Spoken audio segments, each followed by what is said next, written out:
गोष्ट सिरीजचा क्वेश्चन दिला काय करायचं युक्ता डिफरन्स फाइंड आउट करायचा 5 आणि 3 मध्ये कितीचा डिफरन्स आहे +3 5 आणि 10 मध्ये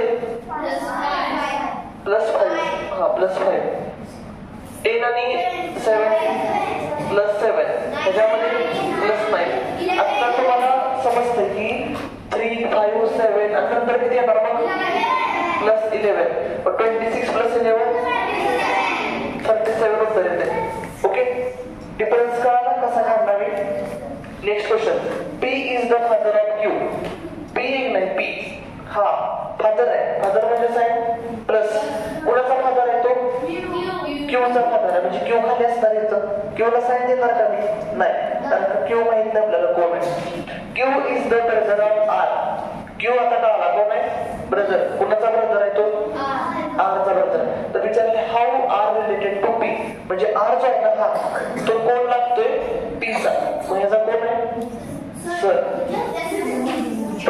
हा स्टार्ट कर train travel 180 kilometre in 2 hours म्हणजे आपल्याला काय दिलंय डिस्टन्स किती दिलंय 180 आणि परत काय दिलंय टाइम किती 2 hours आता विचार आपल्याला काय करायचंय स्पीड साठी फॉर्म्युला काय अभ्यास ते नीट बसली speed is equal to distance upon time distance किती आहे 180 डिवाइडेड बाय 2 किती होते 90 काय 90 किलोमीटर पर आवर बरोबर आता त्यांनी काय विचारलंय हाऊ फार म्हणजे डिस्टन्स हाऊ फार म्हणजे काय असतं distance travel with same speed किती मिळाली आपल्याला 90 बरोबर आणि टाइम किती भेटलं 5 90 मल्टिप्लाय बाय 5 450 किलोमीटर ह्याला काय करायचंय अरेंज करायचंय त्या चॅप्टरचं नाव आहे logical order of words okay पहिलं वर्ड दिलं इथं कन्सल्टेशन दुसरा आहे डायग्नोसिस ट्रीटमेंट एक्झामिनेशन आणि रिकव्हरी आता हे कुठं असतं ऍप्लिकेबल हॉस्पिटलमध्ये जेव्हा तुम्ही आजारी पडता तेव्हा तुम्ही डॉक्टरकडे जाता पहिल्यांदा बरोबर डॉक्टरकडे जाऊन काय करता तुम्ही कन्सल्टेशन करता त्याला सांगता एकमेकांवर बोलता की मला असं झालंय काय डोकं दुखायला लागलंय मग त्याला कन्सल्ट केल्यानंतर तो काय करतो तुमचं एक्झामिनेशन म्हणजे तुमची तपासणी करतो ना मग त्याला काहीतरी आजार सापडतो डायग्नोसिस ओके मग तुम्हाला त्यानंतर तो काय देतो ट्रीटमेंटसाठी काहीतरी गोळ्या देतो आणि ते ट्रीटमेंट झाल्यावर तुमची काय होती रिकव्हरी असा काय असणार आहे का सिक्वेन्स असणार आहे तुम्ही असं नाही समजता याचा नंबर घ्या आणि त्याला ऑर्डरनुसार लावा समजलं स्टॉप बघा क्वेश्चन आहे कोडिंग डिकोडिंगचा मी त्याला शॉर्ट फॉर्म मध्ये लिहिला आहे जेव्हा कोडिंग डिकोडिंगचा क्वेश्चन आहे ना तेव्हा पहिला जो असेल ना क्वेश्चन तो वरती घ्यायचा त्याच्या खाली लगेच त्याचा आन्सर लिहायचा आता हा क्वेश्चन आहे आपला आन्सर इथं कुठे तर लिहूया आपण असं काय करायचं सांगतो असं काय करायचं कारण की आपल्याला इथून समजा मी इथं डायरेक्ट लिहिलं तर समजत नाही काय झालं पण मला इथं समजू शकते बघ हा सी आणि हा इथं सी अजून पण समजू शकते की इथं एक आर आहे इथं एक आर बरोबर म्हणजे पहिला लेटर शेवटी जातोय शेवटचा पहिला येतोय इथं पण मी काय करतो असं ओके आता बघा इथं नेक्स्ट इथं ई आहे इथं एफ म्हणजे इथं 5 आहे इथं 6 20 21 22 म्हणजे असं काय होतंय पुढं +1 होता मग आता इथं सांगा येस आहे इथं कोण येणार टी इथं यू आहे मग इथं कोण येणार व्ही इथं ओ आहे इथं बी म्हणजे आपला आन्सर आला ETVPM स्टॉप स्टार्ट करू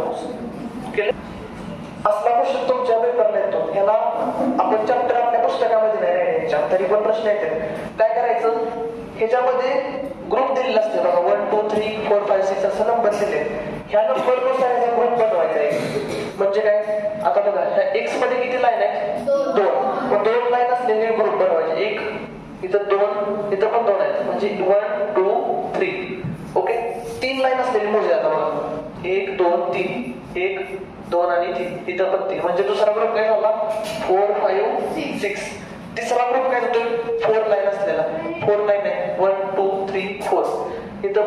किती 3 आणि हा 4 म्हणजे 7 8 9. आता हे सोपं तुम्हाला इथं वाटलं पण असं नसते. हा एक्स आहे ना इथं असेल, हा बी इकडं असेल, कळलं का? परत हा इथं असेल तर मग त्या नंबरनुसार त्याला लावायला लागतं. 2 साईड असलेले, 3 साईड असलेले, 4 साईड असलेले त्याला अरेंज करायला असतं, कळलं का? असला प्रश्न आरएमएसच्या पेपरला बघा तुम्ही, आरएमएसच्या पेपरला पडतो जे आरएमएसला जाणार आहे त्यांच्यासाठी.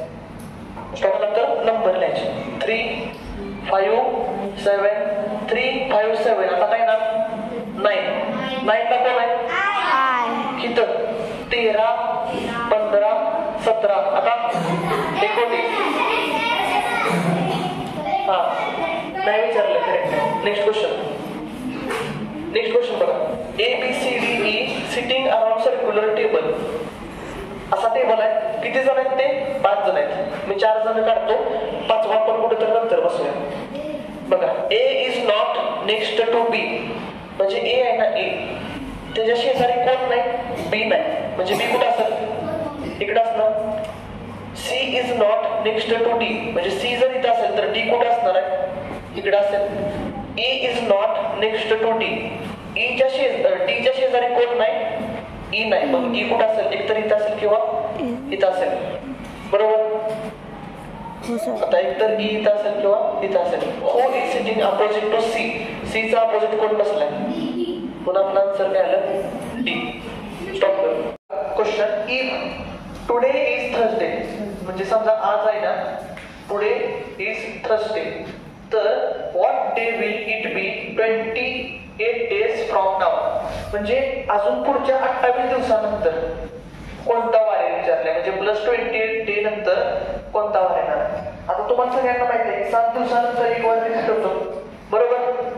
समजा आज थर्सडे, बरोबर, तर 7 दिवसानं पण काय असणार? थर्सडे असणार, +7 गेल्यावरती. ओके.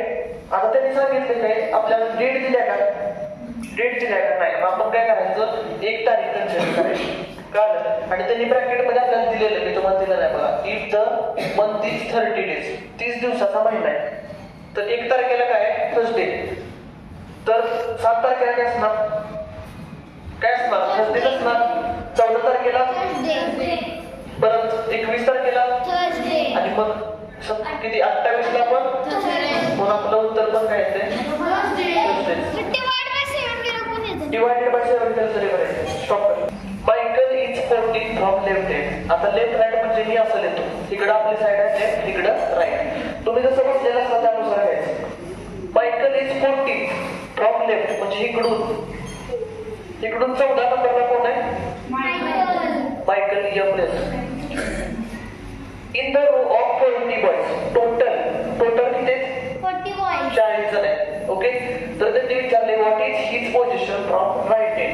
जर इकडून बघितलं तर त्याचे 90 नंबरला असणार. मग आपण काय करायचं? 40 मायनस 40 किती होते? 26. आणि आपण +1 काय करतो? What is his position. Total किती येणार मग नंबर? 27 आन्सर. हा असं काय दुसरं पण बघायचं. तुम्हाला हे समजते 7 वरनं 14 आलाय म्हणजे काय केलं? Multiply by 2. 14 multiply by 2 into 3. आता कळालं असेल तुम्हाला. Multiply by 2 multiply by 3. आता काय होणार? Multiply by 4. आणि आता 840.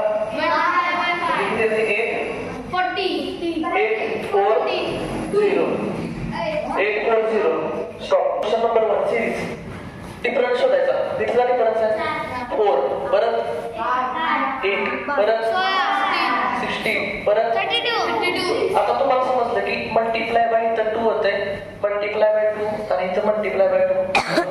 मग 32 मल्टिप्लाय बाय 64 प्लस 81 145 आलं आपलं आन्सर. ओके. हाय का सिंपल? Next question. इफ जरासा अवघड आहे. If the year 2012. आता 2012 स्टॉप कर. क्वेश्चन नंबर हा दुसरा. क्वेश्चन नंबर 2 आहे ना, तो जरासा डिफिकल्ट आहे, जरासा. कारण 9वीचा पेपर आहे तुम्हाला माहिती. पहिली गोष्ट काय करायची, इयर बघायचं 2012. सांगा मला लीप इयर आहे का ऑर्डिनरी इयर आहे? Leap year. का तर त्याला 400 किंवा 4 ने डिवाइड केलं तर पॉईंट मध्ये. ओके, 4 वर्षाचे लीप इयर येतं. आता हे काय मिळालं आपल्याला, लीप इयर. ओके, जानेवारी 1 इज संडे म्हणजे 1/1/2012 ला काय आहे, संडे. ओके, हे दिलंय आपल्याला. आता त्यांनी विचारलंय ते which day is Indian Republic day. Indian Republic day कधी असतो, 26 जानेवारी इन द इयर 2012. म्हणजे त्याच वर्षी 26 जानेवारीला कुठला वार असेल त्यांनी विचारलं. जसं आपण मगाशी केलेलं 1 तारखेला संडे, तर परत तो किती दिवसांनी ना, 7 दिवसांनी. 1 + 7 किती, 8. 8 तारखेला पण संडे ना. परत 8 + 7 15. 15ला पण काय ना, संडे ना. Okay, next 15 + 7 21. 21 का 22? 22 ला काय असणार, संडे. ओके, 23 ला काय असेल मग, मंडे. 24 ला ट्यूजडे. 25 ला वेडनेसडे. 26 ला आपला आन्सर काय आलं मग, थर्सडे. लास्ट क्वेश्चन जरा अवघड आहे, फॉर्म्युला क्वेश्चन आहे, formula base. What is the angle. मी तुम्हाला क्लॉक शिकवताना फॉर्म्युला दिला होता, क्लॉक शिकवताना अँगलचा फॉर्म्युला. अँगलचा फॉर्म्युला काय माहिती का, अँगल इज इक्वल टू, कुठे येतो, कोणच नाही, 60h - 11m डिवायडेड बाय 2. आठवला का फॉर्म्युला तुम्हाला दिलेला क्लॉक शिकवताना, 60h - 11m डिवायडेड बाय 2. जरा वही काढा, माना आणू नका आणि बघा, अभ्यास काही रिव्हिजन करत नाही तुम्ही. ह्यो क्लॉक वरती एकच प्रश्न असा आहे की दरवर्षी पडतो असला प्रश्न. ह्यो फॉर्म्युला पाठ पाहिजे. 90 मध्ये फक्त 2च फॉर्म्युला आहेत तुम्हाला सांगितलं. हा एक फॉर्म्युला आहे आणि अजून एक वेगळा आहे. 60 ॲज इट इज ठेवायचं. एच म्हणजे आर, किती येतात, 5. मिनिट किती, 10. सांगा एचची व्हॅल्यू किती येणार मग, 3 to 5 minus 11 multiply by 2. 10 divided by 2. 60 multiply by 11, 300. 300 minus 110 divided by 2. सांगा सबट्रॅक्शन किती द्या, 300 मायनस 290. 190. 190 सॉरी 190. 190 डिवायडेड बाय 2 किती येते, 95 डिग्री. कळलं का, उत्तर काय आपलं, what is the angle. Angle म्हणजे कशामध्ये असतो, डिग्रीमध्ये. आपला आन्सर आला 95 डिग्री. ह्यो फॉर्म्युला पाठ करून ठेवायचा, मी कधी पण विचारणार आहे तुम्हाला. स्टॉप कर. इन अ लिस्ट, एक लिस्ट आहे, त्या लिस्ट मध्ये शिका इज 15 नंबरला येते फ्रॉम अप्पर एंड. आता मी काय करतो, अशी एक लाईन काढतो, ही जी साईड येतो अप्पर म्हणजे वरून, आणि इकडे काय घ्यायचं, लोअर. इथं पण कळालं, ही जी आहे नाही मुलगी, ती किती नंबरला आहे, 15 नंबरला आहे. कुठून, वरून. इथून इथपर्यंत काय असणार, 15th. कोण आहे इथं, yes. Okay, and 17th from lower end. आणि जर खाल्लं बघितलं इकडून तर किती नंबरला आहे, तीच 17 नंबरला आहे. समजलं. तर त्यांनी विचारलंय find the total number of people. Total कसं करतो आपण, इथून इथपर्यंत किती जण आहेत, 15 जण. इथून इथपर्यंत किती आहेत, 17 जण. बरोबर. आता ही मुलगी डबल काउंट केली ना आपण, म्हणजे वरून पत्तीला मोजलं आणि खालून पत्तीला मोजलं, म्हणजे काय करायचं, -1. किती होतंय मग, 31. Stop. Question number 2, find the odd one out. Odd one out आपल्याला फाइंड आउट करायचं. तर तुम्हाला पहिल्यांदा अल्फाबेट दिले तर काय पाहिजे, तर नंबर माहित पाहिजे. ईचा नंबर 5 असेल, याचा 22 असेल. किंवा दुसरी गोष्ट तुम्हाला त्याचे अपोजिट माहित पाहिजे. बरोबर. आता इथं बघा, ईचा अपोजिट बी आहे, एचचा अपोजिट एस आहे. बरोबर. इथं पण बघा, एचचा अपोजिट एस आहे, केचा अपोजिट पी, एफचा यू, डीचा डब्ल्यू. इथं पण होतंय, केचा क्यू नाही पी पाहिजे होता इथं, आणि एनचा पण पाहिजे होता, एम पाहिजे होता. म्हणजे हे काय लागतंय, रॉंग. म्हणजे आपला answer option number 3, odd one out. दुसरा क्वेश्चन हे सांगणार आहे पहिल्यांदा, याचं बघा. 5 friends are standing in a row. एक रो आहे, एक लाईन आहे. त्या लाईन मध्ये 5 जण थांबलेत. Okay, Amar is taller than Sameer. Amar जो आहे ना तो मोठा आहे कोणापेक्षा? समीरपेक्षा, म्हणजे एवढा असं. प्रभात इज टॉलर दॅन उमेश. प्रभात मोठा आहे पण प्रभात एवढा आहे. कुणापेक्षा? उमेशपेक्षा. उमेशला जरासा बारका आहे. But not tall as Sameer. पण जो हा प्रभात आहे का नाही तो समीर एवढा मोठा नाही, म्हणजे समीरपेक्षा काय असणार आहे? छोटा असणार आहे. बरोबर इथपर्यंत. नंतर सांगितले Ashok is shorter than Umesh. Umesh इथं आहे बघा, उमेशपेक्षा पण शॉर्टर कोण आहे? अशोक. बरोबर. तर त्याने विचारले हु इज द शॉर्टेस्ट. सगळ्यात बारका कोण आहे? तर सगळ्यात बारका कोण लागते? अशोक. ओके, म्हणून आपला आन्सर काय ना? Ashok. Question number 1. 5 boys ABCD is sitting in a row. Row म्हणजे अशी सिंपल लाईन. जरा मोठी घेतो. ओके, इथं या लाईन मध्ये 5 जण बसले.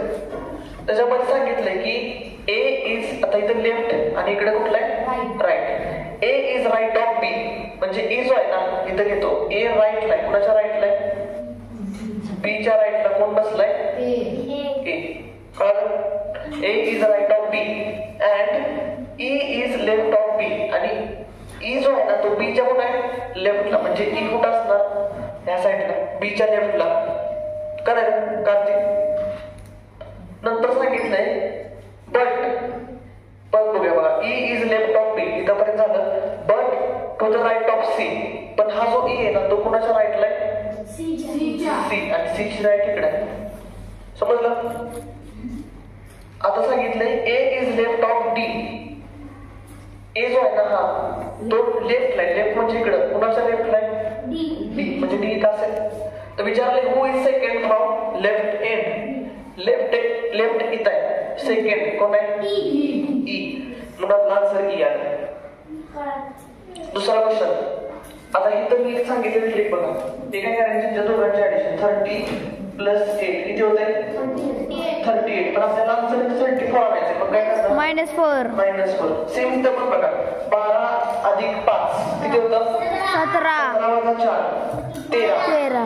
बरोबर सेमच येते. किंवा दुसरी आणि तिने सांगितलेली ट्रिक बघा. काय करायचं? हा जो आहे ना 8 बघा 30 घ्यायचं. 8 चा स्क्वेअर घ्यायचा. किती येतो? 64. त्यांच्या दोघांचे सबट्रॅक्शन 34. सेम इथं तसंच. हा 12 घ्यायचा. हा 5 चा स्क्वेअर करायचा. इथं 8 चा केला ना तसं इथं 5 किती येतो? 25. मायनस केलं तर 30. ओके, असं कुठलं पण लावा आणि आन्सर आपल्या इथे मग 27. ओके, इथं एम चा अल्फाबेट नंबर किती आहे? 6 चा क्यूब किती येतो? 216. एल चा नंबर 12 चा क्यूब किती येतो? एक आन्सर